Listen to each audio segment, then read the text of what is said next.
د ننګرهار ولایت د کرنې او مالدارۍ نوي رئیس نورالله سباوون د دې ولایت د والي حیات الله حیات له لوري د تلې په 26مه په رسمي ډول د یادې ادارې کارکوونکو ته وپېژندل. په همدې موخه جوړه شوې غونډې ته ننګرهار والي حیات الله حیات د خبرو پر مهال د کرنې او مالدارۍ پخواني رئیس پوهنمل رفیع الله رحیمزي د ترسره شو کړنو څخه قدرداني وکړل او په راتلونکو چارو کې ورته د بریالیتوب هیله وکړه. همدارس نوي رئیس ته د مبارکۍ ترڅنګ په ټولو قانوني چارو کې د همکارۍ ډاډ ورکړ. زه په لومړي قدم کې د درون استاد پخوانی د زراعت او مالدارۍ رئیس صاحب د هغه د ټولو کړنو نه چې د ننګرهار ولسونو لپاره یې شپه ورځ هلې ځلې کړي دي د زړه له کومې مننه کوم او همدارنګه ورته په راتلونکو دندو کې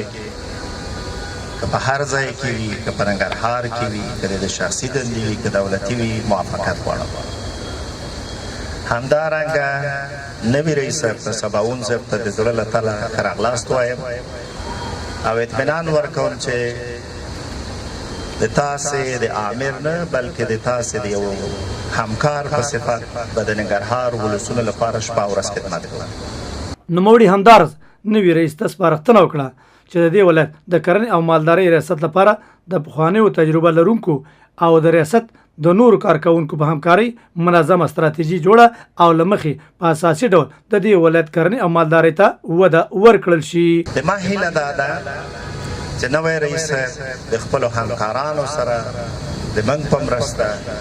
د موږ د هغه با تجربه پخواني کادرونو په مرسته باندې د ننګرهار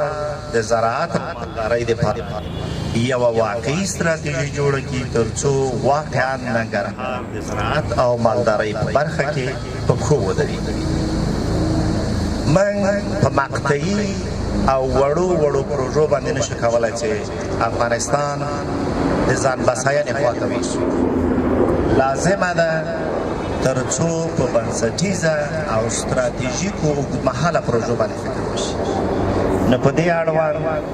نوي رئیس صاحب ته ډاډ ورکوم او له ټولو همکارانو هیله کوم او د ننګرهار په کچه له هغه مسلکي او تخنیکي پلوه بډای تقاعد شوي او یا که په وظیفو وي د هغه کادرونو نه مې هیله دا ده چې موږ سره لطفا د ننګرهار د زراعت او مالدارۍ په پښو درولو کې مرسته وکړي. د ننګرهار د کرنې او مالدارۍ نوي رئیس نورالله سباوون د مرکز د باور څخه مننه وکړه او ننګرهار والي او د دې ولایت اوسیدونکو ته یې ډاډ ورکړ چې د کورنیو تولیداتو د ودې بازار موندنې اوبو تنظیم او بزګرانو ته په تخنیکي او عصري بڼه د روزنیزو پروګرامونو په جوړولو سره به د ننګرهار کرنې او مالدارۍ برخې ته وده ورکړي. زه تر ټولو لومړی د افغانستان اسلامي جمهوریت ولسمشر او همداراز د کرنې وزارت د زیارکښ وزیر څخه یو نړۍ مننه کوم چې په ما باندې باور او اعتماد وکړو او زه د ننګرهار د خلکو لپاره د رئیس په توګه باندې راولېږلم. څرنګه چې ننګرهار آب و هوا د کرنې په خاطر باندې ډېره زیاته مساعده ده نو زما به هڅه دا وي تر څو کورنیو تولیداتو ته زیاتوالي ته مخه کړم او همدارنګه د کورنیو تولیداتو زیاتوالي تر څنګ هغې ته مارکیټ پیدا کول دا به زموږ د لومړیتوبونو څخه وي. دومره اړتیا چې زموږ ده د اوبو د تنظیم اړتیا ده. که چیرې موږ اوبه په منظم شکل په ننګرهار ولایت کې تنظیم کړو نو یو زیات شمېر شاړې ځمکې به آبادې کړو او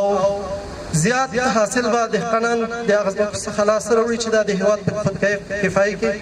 مثبت رول لري. د دې غونډې په څنډه کې د ننګرهار د بشري سرچینو رئیس عبدالرؤف مومند د کرنې او مالدارۍ نوي رئیس د ګمارنې مکتوب ولوست او د یادې ادارې د کارکوونکو همکارو مؤسسو او نورو اتحادیو په استازیتوب نوي رئیس ته د همکارۍ ډاډ ورکړ. د یادونې وړ ده چې نورالله سباوون چې د دې ولایت د کرنې او مالدارۍ پوهنځي څخه فارغ شوی شاوخوا 10 کاله د کرنې او مالدارۍ په برخه کې فعالیت ترسره کړی او په وروستیو 2 کلونو کې د پکتیا ولایت د کرنې او مالدارۍ ادارې د رئیس په توګه دنده ترسره کوله.